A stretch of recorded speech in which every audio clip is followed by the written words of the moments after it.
Oh, hi there. My name is Prostetnik Vogon Jeffs, and this is episode 1 of Maniac Movie School, a limited series designed to introduce the basic elements and principles of movie making to consumers, critics, and creators.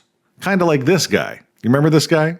He had a whole show about demystifying the world of magic. Sucked the fun right out of it. What an absolute dick. Anyway, that's what I'm doing here, but with movies. Enjoy the show.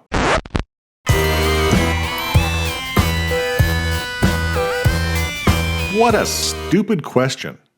Well, it is. Are we really starting things off at such a basic level? Fine. I mean, it's a rudimentary question, but I suppose also a necessary one to get things rolling. Fundamentally, a movie is a set of images shown in rapid succession that creates the illusion of movement within a 2D plane or 3D environment, featuring content meant to elicit an emotional response in the viewer. Uh-oh. Need a bigger mug. It's a term that covers an extremely broad scope of applications, referring to anything from a big-budget Hollywood blockbuster to the spicy video you just DM'd that bird you met on social media last night, who is probably, most likely, definitely catfishing you, laughing at you with her derisive yet inexplicably intoxicating testosterone-laden cackle.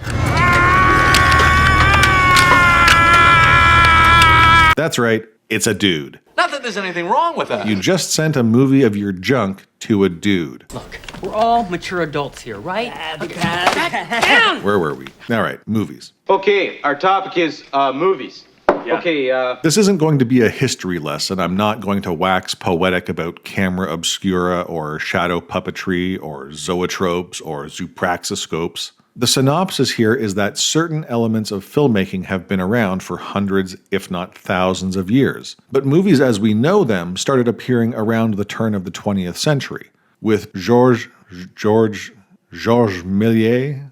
Is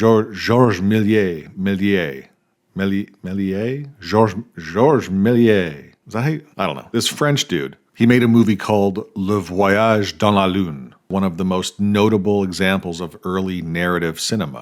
We have lots of terms for movies. Videos, motion pictures, films, cinema, but they all mean the same thing. Videos and motion pictures are obvious. Let's go see a movie picture. We can't go out. Film can refer to the material coated in light-sensitive emulsion that is used to capture images within a camera, but it also just means movies. And cinema, a term derived from cinematography, or the art of making motion pictures, can refer to theaters, or the art form in general, but also movies. In the modern entertainment landscape, all of these terms are used interchangeably. What's the difference? When discussing movies these days, most synonyms are used as little more than class identifiers. To the utterly uncouth, it's a night of watching videos. Hey, check out this video I just downloaded on my ridiculously expensive iPhone. To the layperson, it's movie night with friends and family. that's it. We're leaving, kids. Come on. Okay. To the fraudulently pompous, it's the latest motion picture. To the authentically pompous, it's An evening of film analysis. And to the most reprehensibly self-important art snobs, it's cinema. Almost everyone on Earth watches movies, but everyone watches them in their own way. Some people like short-form content. Some people like feature films or serialized episodic stories. Some watch to appreciate technical mastery, and some watch to escape reality. The takeaway is this: there is no right or wrong way to watch movies. Now, personally, I think having a fundamental understanding of how movies work elevates one's enjoyment of the art form. I'm being creative? Now, if you'll excuse me, I still have some work to do. The more I learn about story structure or literary devices or composition, the more I enjoy movies that employ them effectively. I mean, that's the entire reason for this video series, so that I and others can learn more about the art of making movies and thereby enjoy them more. But this may not be the case for everyone. I think the best parallel here is magic. I love watching magicians pull the wool over my eyes, and I love learning about how the tricks are created and performed. It doesn't demystify the art, it makes me appreciate the skill behind it. But some folks aren't like that. For some, finding out how the trick is pulled off completely ruins the illusion. Some people don't care how the cake is made, they just want a delicious, sugary treat. Which is fair. You don't have to understand music theory to enjoy a song. You don't have to have a literary degree to enjoy a book. You're wrong. With all that being said, I've put together 3 rules that will help you enjoy movies, be it as a consumer, critic, or creator. 1. Stop sending videos of your junk to strangers. Seriously, what are you doing with your life? It's like sticking your tongue to a frozen metal surface on the coldest goddamn day of the year. But in ways we never could have imagined. What is wrong with you?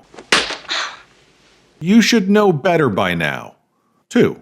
Get to know the art form for a greater appreciation of the movie industry. You don't have to become an expert, but understanding the basics can elevate enjoyment and make it easier to communicate why you like or dislike certain aspects of a movie. Cool. And 3. Everyone is a critic. Why? Critics are sharing their opinions, and what do we all know about opinions and assholes? Everyone has them. Some critics are paid to voice their opinions while others do it freely at the dinner table. And you want to know a secret? Come here. I'm going to tell you something that will liberate you. Come here. You are under no obligation to agree with them. Critics are just sharing their opinions. Movie studios use bots to sway public opinion about their mediocre products. Award shows are political clusterfucks composed of self-flagellation spectacles. Well, you say you're woke, but the companies you work for, I mean, unbelievable. Apple, Amazon, Disney. If ISIS started a streaming service, you'd call your agent, wouldn't you? Bribery and virtue signaling. Oh, wow. It's all very much insane. All right, now, pull over. No, that's not right. What am I even trying to say there? Movies are art. They are as open to critique as fine art and music and dance and literature and so on, but are ultimately an almost entirely subjective experience. Just as some people prefer velvet clowns to the Mona Lisa, so do some prefer chairman of the board to Citizen Kane. Hello. Scrumdiddlyicious. Cheese slices. We can argue about technical proficiency or artistic ability until we're blue in the face, but at the end of the day, there's no accounting for taste. Damn it!